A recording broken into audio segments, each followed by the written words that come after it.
Queridos amigos, es el domingo 13º después de Pentecostés.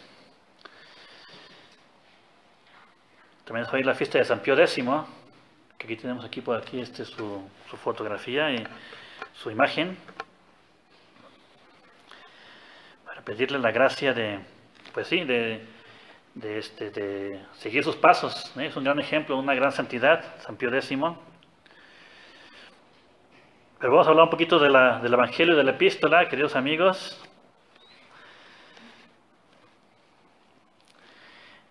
Dios le dijo a Abraham: por haber obedecido mi mandato serás bendecido, y en tu descendiente todas las naciones de la tierra serán bendecidas en tu descendiente. Se refiere a Jesucristo, la promesa de que uno de sus hijos iba a ser el Mesías que iba a salvar al mundo, ¿sí? Entonces, la promesa de Dios a Abraham, hacia todos nosotros, la misma promesa que le hizo a Adán, nuestro primer padre, cuando cayó. También le dijo que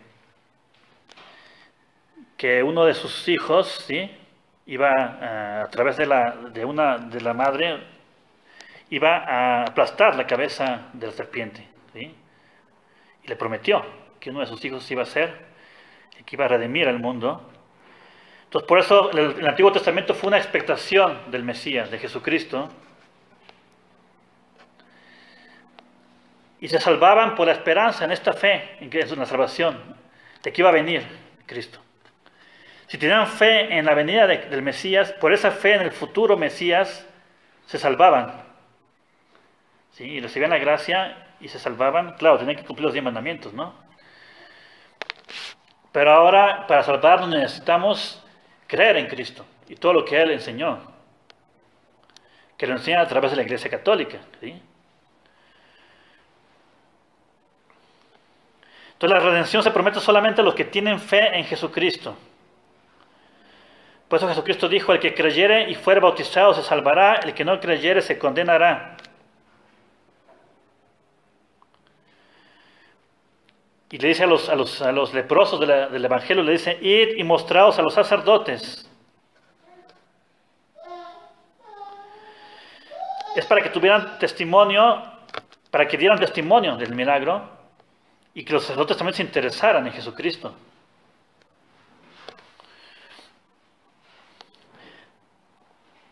Entonces, todas las otras religiones significan los 9 leprosos que fueron curados de alguna manera y no regresaron a dar gracias, ¿sí? Porque Jesucristo vino a redimirse por todos los hombres, a eso vino, a salvar a todos los hombres.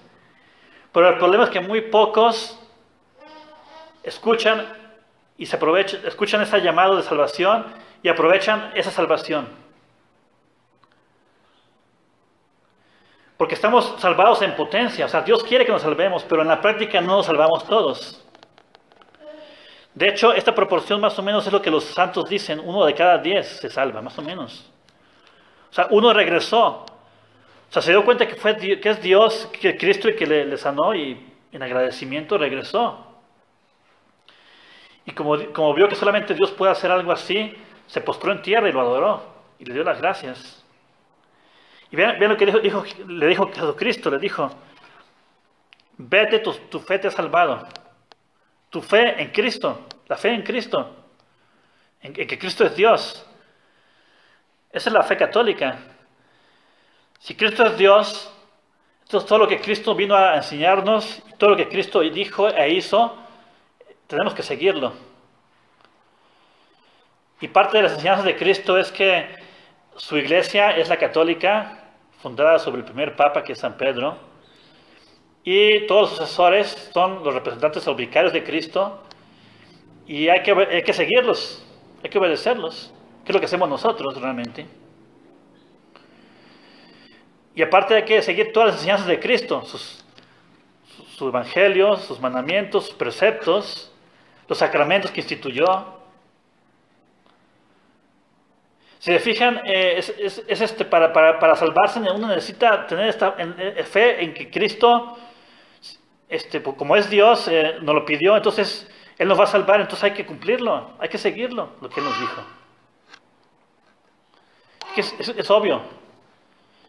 Si Cristo es Dios, entonces todo lo que nos enseñó y nos pide, es obligatorio hacerlo. ¿Se dan cuenta?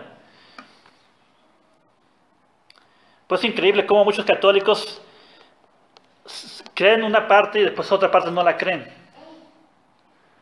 Por ejemplo, una parte que es obligatoria para un católico es confesarse.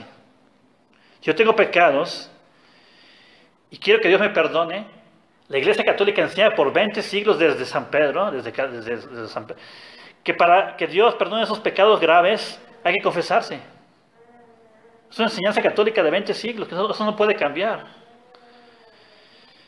Entonces, por eso uno no puede recibir la comunión si tiene pecado grave en el alma. Porque es imposible recibir el amor de Cristo y al mismo tiempo no estar reconciliado con Cristo. Porque el que comete un pecado mortal grave está contra Cristo, radicalmente, 100%. Entonces es un hipócrita, es imposible decir estoy con Cristo y al mismo tiempo está contra Cristo. Es como decirle, te recibo y te bofeteo al mismo tiempo. Eso es imposible, ¿no? Por eso es que ya no se consideran católicos los que niegan algún dogma católico o se oponen a las enseñanzas católicas de 20 siglos. No se pueden llamar católicos, realmente. Porque son enseñanzas ya definidas, ya infalibles, ¿sí? Que vienen desde Cristo, los apóstoles, hasta nosotros. Por eso es que dijo Jesucristo, no todo el que me dice Señor, Señor, Señor entrará al reino de los cielos. No todo el que se dice católico, católico, católico es católico. ¿Sí? No todo el que dice yo soy sacerdote significa que me va a salvar. No, primero hay que ver si enseña lo que Cristo enseña, si actúa como Cristo, si da las cosas que Cristo pidió que se dieran, confesión, comunión, doctrina, el buen ejemplo, no todo eso. Si es así, o sea, el patrón a seguir, o sea, el ejemplo a seguir es Cristo. Si el sacerdote está enseñando lo que Cristo dejó, pues lo seguimos. Si el sacerdote está enseñando una cosa diferente de lo que Cristo enseñó, pues no lo seguimos, así de fácil. Porque hoy en día muchos católicos, incluidos sacerdotes, tienen la tendencia a crear su propia religión. Para mí es esto, para mí es esto. Tú piensas lo que quieras, yo pienso que esto es lo correcto, yo pienso que esto es lo que hay que creer. Claro que no. La religión ya está bien definida. ¿Qué hay que creer? ¿Qué hay que hacer para salvarse?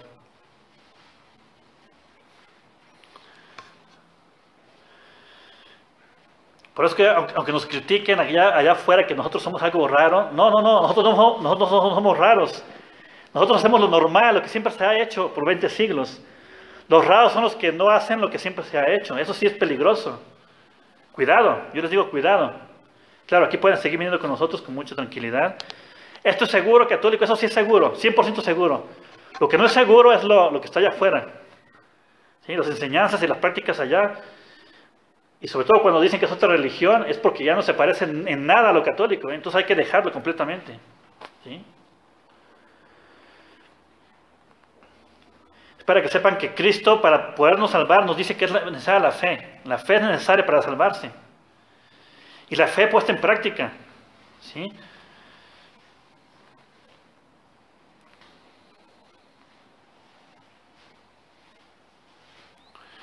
Entonces, la fe, la gracia y la salvación no proceden sino de Cristo, nuestro Señor.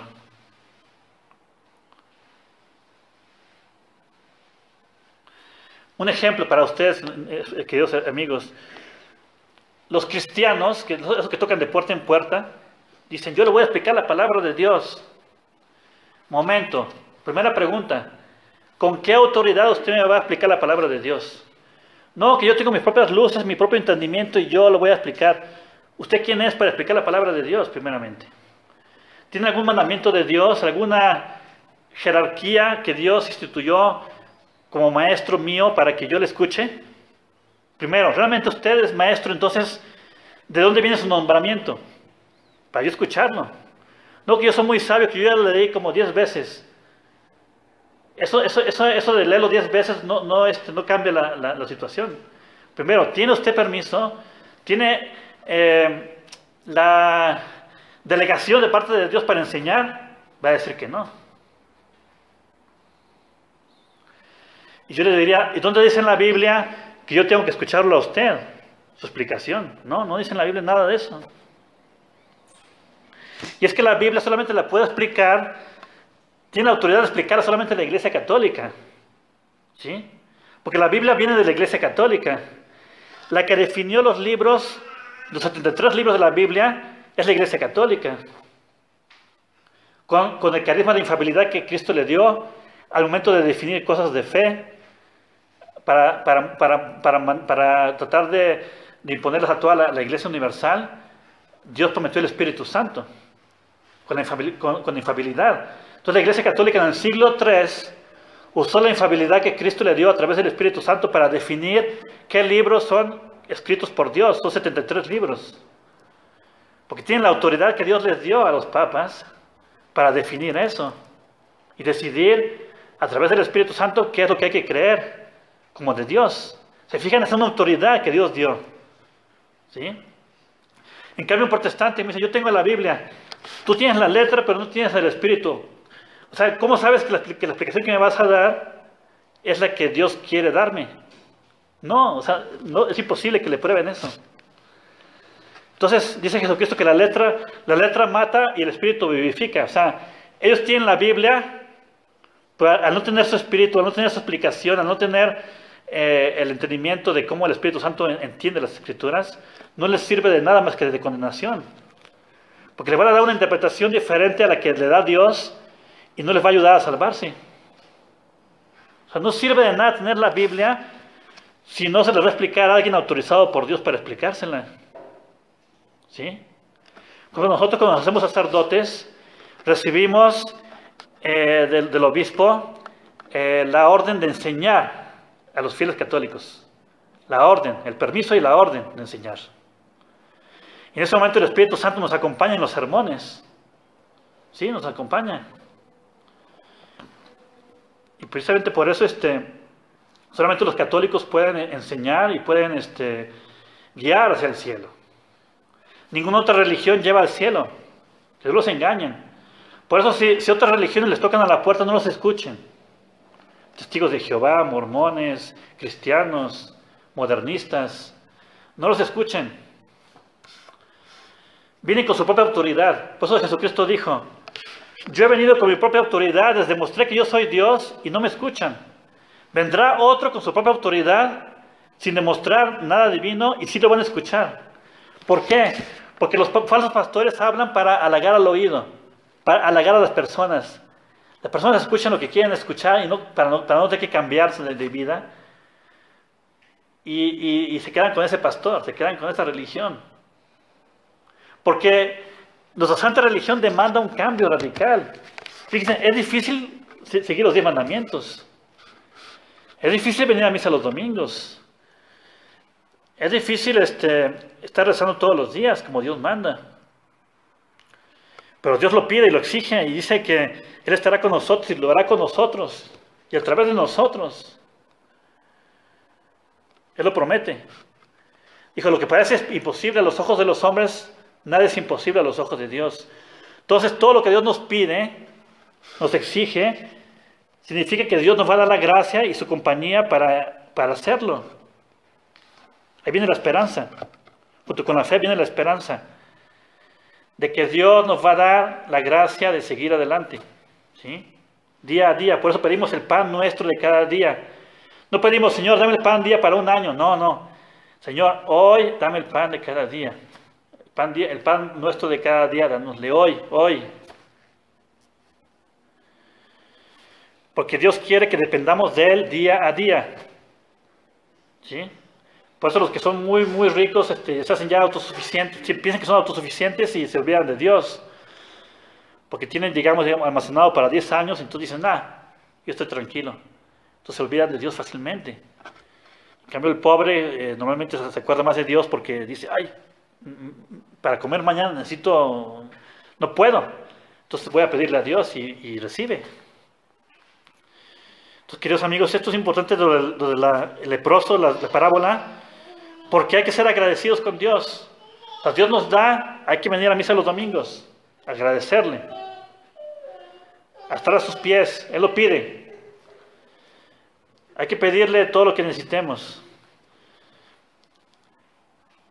Y si no podemos cumplir los mandamientos, bueno, ahí está Dios, nos prometió: pedid y recibiréis, buscad y hallaréis, tocad y se os abrirá. Dice, porque todo el que pide recibe, todo el que se toca se le abre, y todo el que busca halla. O sea, Él lo prometió, es Dios. Entonces Jesucristo es Dios, lo va a hacer, 100% seguro. Por eso el católico vive por la fe. Y el católico tiene que ser humilde, precisamente porque el que pueda seguir adelante no depende de él, depende de Dios. De la ayuda de Dios, día a día, minuto a minuto. Precisamente por eso la religión católica es de los humildes. Porque uno tiene que someterse, tiene que seguir, tiene que adaptarse, tiene que escuchar, tiene que pedir constantemente ayuda. ¿Sí? Entonces, bueno, hay que meditar sobre todo esto porque tenemos la tendencia hoy en día de hacerle nuestra voluntad. Entonces, en Cristo y solo en Cristo está la salvación. Dios se da a sí mismo y todas las cosas, pero en Cristo. Nuestra santidad y felicidad depende de qué tan íntima sea nuestra incorporación con Cristo, nuestra unión con Cristo. Cuanto más viva a Cristo en nosotros, por la fe, por la esperanza y por la caridad, más estaremos en camino de salvación, más alegría, más felicidad, más prosperidad. Entonces el samaritano que regresó a dar las gracias vuelve curado ya vuelve a Jesús. Y Jesús, aparte de la salud del alma, aparte de la salud del cuerpo, le dice: tu fe te ha curado. O sea, le da la fe que le hace que su alma se pueda curar y salvarse. ¿Sí? Porque tanto amó Dios al mundo que hasta le envió a su propio Hijo para que el que cree en Él no perezca, sino que posea la vida eterna. Nos espera el cielo eterno, queridos amigos. Hagamos esto que nos pide la iglesia, que nos pide Cristo. Y nos espera el cielo eterno, allá en el cielo, con todos los santos. Porque si hay infierno, es otra cosa que les quisiera ya para terminar, porque a mí me asusta que hoy en día los párrocos allá afuera no hablan del infierno. Es una señal de que perdieron la fe. Porque el infierno sí existe. Es un dogma de fe católico. El que no crea en el infierno ya no se salva, porque es parte del depósito de fe transmitido por Jesucristo. Jesucristo habló del infierno 73 veces en la Biblia. Y la Virgen de Fátima inclusive abrió el infierno a los 3 pastorcitos de 7 años, 9 años y 10 años. Y ahorita más importante que nunca, porque la gente, como no entiende por las buenas, pues por las malas. El infierno es la pena de estar separado por Dios por toda la eternidad, sufriendo en todos los sentidos la pena del fuego y el tormento por los demonios por toda la eternidad, y ya no se puede salir de ahí. Es para siempre jamás. Y la mayoría va ahí. No nos confiemos, la mayoría va, y eso ya no lo predican, Vean a los funerales. Si usted van a un funeral, entre comillas, católico, que ya no tienen la fe muchos de ellos, fíjense lo que dicen los funerales: ya se salvó, aleluya, no lloren, ya está en el cielo, porque Dios es misericordioso. Esa es la predicación que dicen. Falso, falso. La predicación debería de ser: todos nos ponemos de rodillas a llorar, a hacer penitencia, porque esta alma está en la eternidad, está delante de Dios, está en su juicio, y puede que Dios la condene al infierno. Es probable, porque para salvarse directamente al cielo solamente los santos entran al cielo, y directamente al cielo nomás los santos. Entonces todos tenemos mucha carga de pecados y hay que ponerse a llorar y a rezar y estar de negro, de luto. Y nada de que aleluya, nada que ya se salvó. No, esas son mentiras. Eso es señal de que ya perdieron la fe muchos párrocos, no digo todos. Entonces, es por eso que uno reza por las ánimas del purgatorio y reza por los moribundos. Y cuando alguien se muere es cuando más necesita nuestra ayuda. Hay que rezar con todas nuestras fuerzas. Es cuando más necesita nuestra ayuda, porque la mayoría se va al infierno. No lo digo yo, lo dicen los santos doctores de la Iglesia Católica. ¿Sí? Vamos a rezar para que nos vayamos al cielo algún día siendo fieles a Cristo y a su doctrina. Con la ayuda de la Santísima Virgen, en nombre del Padre, del Hijo y del Espíritu Santo. Amén. Ave María Purísima.